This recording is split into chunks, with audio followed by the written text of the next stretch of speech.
Student BA first year second semester. कल असी 10 तक जोड़े छोटे प्रश्न कर ले सी।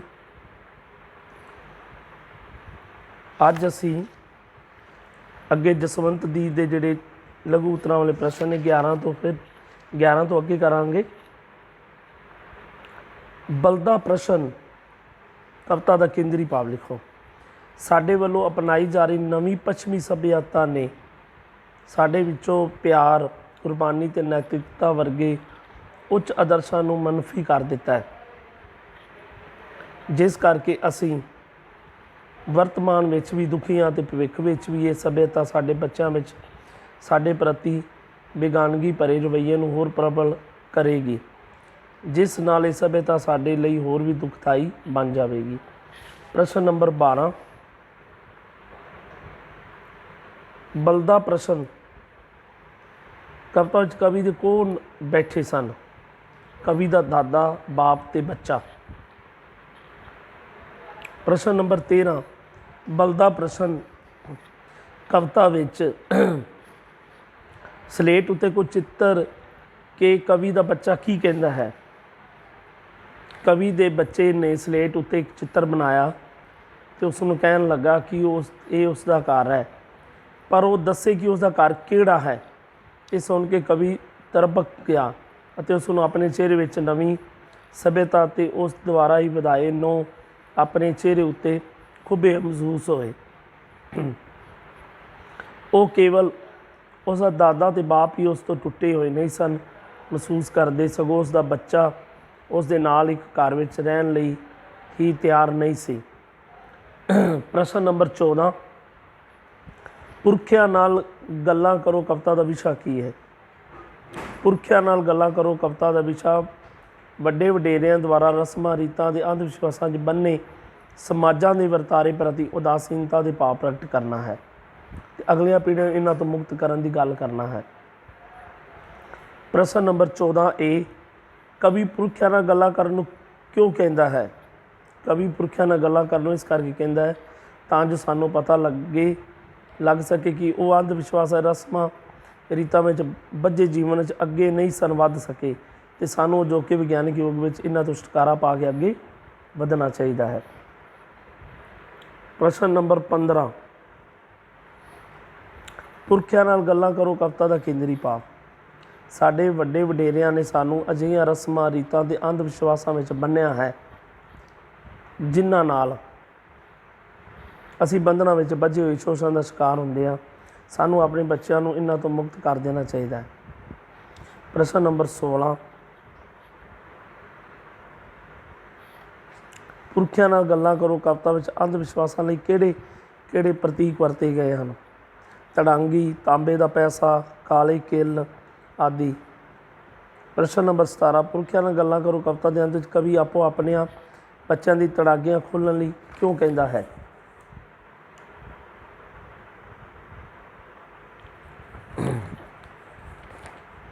कवि आपो अपने बच्चों दियां तड़ागियां खोलण लई इस करके कहता तां जो अंध विश्वासां तो मुक्त होकर दूर तक फैली विशाल दुनिया में बेपरवाह विचरते हुए उच्चियां उडारियां मार सकन।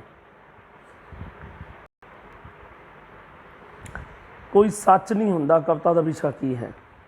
कोई सच नहीं हुंदा कविता का विशा व्यंग मूलक विधि राही वर्तमान मनुख के दुबधा भरे असंतुलित जीवन को पेश करना है, जो अपने सच लुका के रखता है तो इन्हां दे सामने आने तो घबराता है। कोई सच नहीं हुंदा कविता का केंद्री भाव। वर्तमान सीधा साधा दिसण वाला मनुख अपने अंदर साजिशां, भेत भरियां गल्लां, बदलियां मुहब्बतां, नफरतां ते होर हज़ारां लोक ओलियां दे साथ छुपा के अपने आप को अडोर रखने लई टेढ़ा तुरदा है। वो चाहता है कि उसका कतल बेशक हो जाए पर वो सच नशर होनों बच जाए, मतलब किसी अगे वो सच ना आउण। प्रश्न नंबर 20 कवि नूं किहो जिहे मनुख की तलाश है? कवि जानता है कि जेकर सच नंगा हो जाए तो वह बहुत बुरा होंदा है, इस करके वो अजिहे बंदे की तलाश है जिसनूं सारे सच दस सके।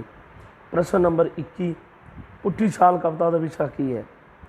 पुट्ठी छाल कविता का विशा वर्तमान मनुख के अपने पीछे नाल लगाओ तो अगे वध के ਅਛੋਹ ਸਿਖਰਾਂ ਪਾਉਣ ਦੀ ਇੱਛਾ ਕਾਰਨ ਪੈਦਾ ਹੋਈ ਉਸ ਦੇ ਮਨ ਦੀ ਦੁਬਦਾ ਹੈ। ਪ੍ਰਸ਼ਨ ਨੰਬਰ 22, ਪੁੱਠੀ ਛਾਲ ਕਵਿਤਾ ਦਾ ਕੇਂਦਰੀ ਭਾਵ ਲਿਖੋ।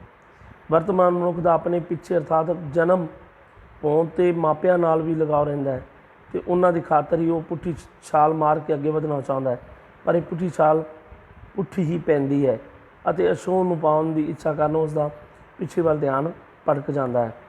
ਅਜੋਕੇ ਉੱਤਰ ਕਿਹੜੀ ਪੁੱਠੀ ਛਾਲ ਕਿਉਂ ਮਾਰਦੇ ਹਨ ਅਤੇ ਇਸ ਦਾ ਨਤੀਜਾ ਕੀ ਨਿਕਲਦਾ ਹੈ।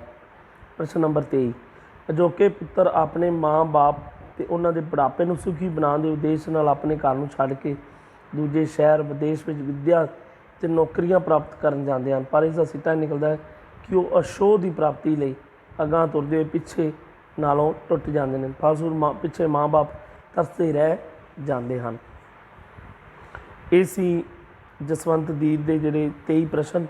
ਅਗਲਾ ਕਵੀ ਹੈ ਨਵਤੇਜ ਭਾਰਤੀ, ਉਹਦੇ ਪ੍ਰਸੰਗ ਸਹਿਤ ਵਿਆਖਿਆ ਨੇ, ਕੇਂਦਰੀ ਭਾਵ ਹੈ, ਉਹ ਆਪਾਂ ਕਰਾਂਗੇ। ਜੇ ਮੈਂ ਤੁਰਦਾ ਖੜ ਜਾਵਾਂ ਤਾਂ ਮੇਰੇ ਪੈਰ ਉਹਨਾਂ ਨੂੰ ਦੇ ਦੇਣੇ ਜੋ ਤੁਰਦੇ ਹਨ, ਅੱਖਾਂ ਉਹਨਾਂ ਨੂੰ ਜੇ ਵੇਖਦੇ ਹਨ, ਦਿਲ ਉਹਨਾਂ ਨੂੰ ਜੋ ਪਿਆਰ ਕਰਦੇ ਹਨ। ਤਾਂ ਪ੍ਰਸੰਗ ਵਿੱਚ ਲਿਖਾਂਗੇ ਆਪਾਂ, ਇਹ ਕਾਵਿ ਟੋਟਾ ਨਕਸ਼-ਨੁਹਾਰ ਕਾਵਿ ਸੰਗ੍ਰਹਿ ਵਿੱਚ ਦਰਜ ਜੋ ਤੁਰਦੇ ਹਨ ਸਿਰਲੇਖ ਹੇਠ ਦਰਜ ਹੈ। ਨਵਤੇਜ ਭਾਰਤੀ ਦੀ ਇੱਕ ਮੁਕੰਮਲ ਕਵਿਤਾ ਹੈ। ਇਹ ਮਾਨਵੀ ਭਾਵਾਂ ਨਾਲ ਭਰੀ ਇੱਕ ਕਵਿਤਾ ਹੈ। ਤਾਂ ਵਿਆਖਿਆ ਵਿੱਚ ਕਵੀ ਕਹਿੰਦਾ ਕਿ ਜੇਕਰ ਉਹ ਤੁਰਦਾ ਰੁਕ ਜਾਵੇ ਅਤੇ ਉਸ ਤੋਂ ਅੱਗੇ ਉਸ ਦੀ ਤੋਰ ਰੁਕ ਜਾਵੇ ਤਾਂ ਉਸਦੇ ਪੈਰ ਉਹਨਾਂ ਨੂੰ ਦੇ ਦੇਣੇ ਜਿਹੜੇ ਤੁਰ ਰਹੇ ਹੋਣ। ਜੇਕਰ ਉਹਦੇ ਅੱਖਾਂ ਅੱਗੇ ਦੇਖਣੋਂ ਹਟ ਜਾਣ ਤਾਂ ਉਹ ਉਹਨਾਂ ਨੂੰ ਹੀ ਦੇ ਦੇਣੀਆਂ ਜੋ ਵੇਖਦੇ ਹਨ। ਉਸ ਦਾ ਪਿਆਰ ਕਰਨਾ ਰੁਕ ਗਿਆ ਤਾਂ ਦਿਲ ਉਹਨਾਂ ਨੂੰ ਦੇ ਦੇਣਾ ਜਿਹੜੇ ਦੂਜਿਆਂ ਨੂੰ ਪਿਆਰ ਕਰਦੇ ਹਨ। ਜੋ ਤੁਰਦੇ ਹਨ ਕਵਿਤਾ ਦਾ ਕੇਂਦਰੀ ਭਾਵ ਲਿਖੋ। ਮਨੁੱਖ ਨੂੰ ਹਮੇਸ਼ਾ ਤੁਰਦੇ ਰਹਿਣਾ, ਵੇਖਦੇ ਰਹਿਣ ਅਤੇ ਪਿਆਰ ਕਰਨ ਦੀ ਰੋਹ ਨੂੰ ਚਲਦੇ ਰੱਖਣ ਦੀ ਇੱਛਾ ਕਰਨੀ ਚਾਹੀਦੀ ਹੈ। ਅਗਲੀ ਕਵਿਤਾ ਹੈ ਨਵਤੇਜ ਭਾਰਤੀ ਦੀ, ਦੀਵੇ ਦਾ ਕਰਮ। ਮੈਂ ਚੁਰਸਤੇ ਵਿੱਚ ਦੀਵਾ ਜਗਾ ਦਿੱਤਾ ਹੈ, ਦੀਵੇ ਦਾ ਕਰਮ ਰੋਸ਼ਨੀ ਦੇਣਾ, ਰਾਹ ਦੱਸਣਾ ਨਹੀਂ। ਤਾਂ ਪ੍ਰਸੰਗ ਵਿੱਚ ਲਿਖਾਂਗੇ, ਕਾਵਿ ਟੋਟਾ ਨਕਸ਼-ਨੁਹਾਰ ਕਾਵਿ ਸੰਗ੍ਰਹਿ ਵਿੱਚ ਦਰਜ ਨਵਤੇਜ ਭਾਰਤੀ ਦੀ ਦੀਵੇ ਦਾ ਪਰਮ ਸਿਰਲੇਖ ਇੱਕ ਮੁਕੰਮਲ ਲਘੂ ਕਵਿਤਾ ਹੈ। ਇਸ ਵਿੱਚ ਕਵੀ ਇਹ ਭਾਵ ਅੰਕਿਤ ਕਰਦਾ ਕਿ ਮਨੁੱਖ ਨੂੰ ਗਿਆਨ ਦੀ ਰੋਸ਼ਨੀ ਪ੍ਰਾਪਤ ਕਰਕੇ ਵੀ ਆਪਣਾ ਰਾਹ ਆਪ ਚੁਣਨਾ ਪੈਂਦਾ ਹੈ। ਤਾਂ ਵਿਆਖਿਆ ਵਿੱਚ ਲਿਖਾਂਗੇ ਕਿ ਕਵੀ ਕਹਿੰਦਾ ਕਿ ਉਸ ਦੇ ਚੁਰਸਤੇ ਵਿੱਚ ਦੀਵਾ ਜਗਾ ਦਿੱਤਾ ਹੈ। ਦੀਵੇ ਦਾ ਕੰਮ ਰੋਸ਼ਨੀ ਦੇਣਾ, ਰਾਹ ਦੱਸਣਾ ਨਹੀਂ। ਭਾਵ ਵਿਦਿਆ ਅਤੇ ਗਿਆਨ ਰੋਸ਼ਨੀ ਸਮਾਨ ਹਨ। ਭਾਵ ਵਿਦਿਆ ਅਤੇ ਗਿਆਨ ਰੋਸ਼ਨੀ ਸਮਾਨ ਹਨ। ਇਹਨਾਂ ਦੀ ਸਹਾਇਤਾ ਨਾਲ ਮਨੁੱਖ ਆਪਣਾ ਰਾਹ ਆਪ ਚੁਣਦਾ ਅਤੇ ਮੰਜ਼ਿਲ ਉੱਤੇ ਪਹੁੰਚਣ ਲਈ ਆਪ ਅੱਗੇ ਤੁਰਦਾ ਹੈ। ਅਗਲੀ ਕਵਿਤਾ ਹੈ ਬਾਰੀ ਵਿੱਚੋਂ ਝਾਕ ਕੇ। ਤਾਂ ਬਾਰੀ ਵਿੱਚੋਂ ਝਾਕ ਕੇ ਬਿਰਛੀ ਮਾਰਦੇ ਹੁਆਕ, ਕੀਕਣ ਆਈਆਂ ਲੰਘ ਕੇ ਬੂਹੇ ਵੱਜਿਆ ਤਾਕ ਮਤਲਬ ਤਖਤਾ, ਅੰਦਰ ਬੁਸ ਤਰਕ ਕੇ, ਬੁਸ ਮਤਲਬ ਬੋ ਮਾਰਨੀ, ਤਰਕ ਕੇ ਮਤਲਬ ਗਲ ਸੜ ਕੇ। ਇੱਕ ਦਿਨ ਹੋਸੇ ਖਾਕ ਹਨੇਰੇ ਦੇ ਵਿੱਚ ਗਰਕਿਆ, ਰਤਾ ਕੋ ਬਾਹਰ ਝਾਕ। ਤਾਂ ਪ੍ਰਸੰਗ ਵਿੱਚ ਲਿਖਾਂਗੇ, ਇਹ ਕਾਵਿ ਟੋਟਾ ਨਕਸ਼-ਨੁਹਾਰ ਕਾਵਿ ਸੰਗ੍ਰਹਿ ਵਿੱਚ ਦਰਜ ਨਵਤੇਜ ਭਾਰਤੀ ਦੀ ਕਵਿਤਾ ਬਾਰੀ ਵਿੱਚ ਝਾਕ ਕੇ ਲਿਆ ਗਿਆ ਹੈ। ਇਸ ਕਵਿਤਾ 'ਚ ਕਵੀ ਨੇ ਨਿਰਾਸ਼ਤਾ ਅਤੇ ਉਦਾਸੀਨਤਾ ਵਿੱਚ ਗਰ ਕੇ ਨਿਸਕਿਰਿਆ ਹੋਏ ਮਨੁੱਖ ਨੂੰ ਕਰਮਸ਼ੀਲ ਹੋਣ ਦੀ ਪ੍ਰੇਰਨਾ ਦਿੱਤੀ ਹੈ। ਤਾਂ ਵਿਆਖਿਆ ਵਿੱਚ ਕਵੀ ਕਹਿੰਦਾ ਹੈ, ਇਹ ਨਿਰਾਸ਼ਤਾ ਅਤੇ ਉਦਾਸੀਨਤਾ ਦੇ ਹਨੇਰੇ ਵਿੱਚੋਂ ਗਰ ਕੇ ਨਿਸਕਿਰਿਆ ਹੋਏ ਇਨਸਾਨ ਤਾਂ ਬਾਹਰ ਝਾਕ ਦੇ ਕੁਦਰਤ ਵਿੱਚ ਹਰ ਇੱਕ ਚੀਜ਼ ਕਿਰਿਆਸ਼ੀਲ ਹੈ। ਬਿਰਛ ਤੇਰੀ ਬਾਰੀ ਵਿੱਚ ਝਾਕ ਕੇ ਤੈਨੂੰ ਹਾਕਾਂ ਮਾਰ ਕੇ ਬੁਲਾ ਰਹੇ ਹਨ। ਉਹ ਕਹਿੰਦੇ ਹਨ ਕਿ ਉਸ ਨੂੰ ਕਿਰਿਆਸ਼ੀਲ ਹੋਣ ਦੀ ਪ੍ਰੇਰਨਾ ਦੇਣ ਲਈ ਕਿਵੇਂ ਉਸ ਦੇ ਅੰਦਰ ਲੰਘ ਕੇ ਆ ਸਕਦੇ ਹਨ, ਕਿਉਂਕਿ ਉਸ ਦੇ ਬੂਹੇ ਦਾ ਤਖਤਾ ਬੰਦ ਹੈ। ਉਹ ਅੰਦਰ ਬੈਠਾ ਬੁਸ ਜਾਵੇਗਾ, ਤਰਕ ਜਾਵੇਗਾ, ਇੱਕ ਦਿਨ ਮਰ ਕੇ ਮਿੱਟੀ ਬਣ ਜਾਵੇਗਾ। ਉਸ ਨੂੰ ਬਾਹਰ ਨਿਕਲ ਕੇ ਕਿਰਿਆਸ਼ੀਲ ਹੋਣਾ ਚਾਹੀਦਾ ਹੈ। ਤਾਂ ਸਟੂਡੈਂਟ ਅੱਜ ਇੰਨਾ ਹੀ। ਕੱਲ੍ਹ ਨੂੰ ਨਵਤੇਜ ਭਾਰਤੀ ਦੀ ਜਿਹੜੀ ਕਵਿਤਾ ਦਰਿਆ ਜਦੋਂ ਵਗਦਾ ਉਹ ਆਪਾਂ ਅੱਗੇ ਕਰਾਂਗੇ। ਧੰਨਵਾਦ।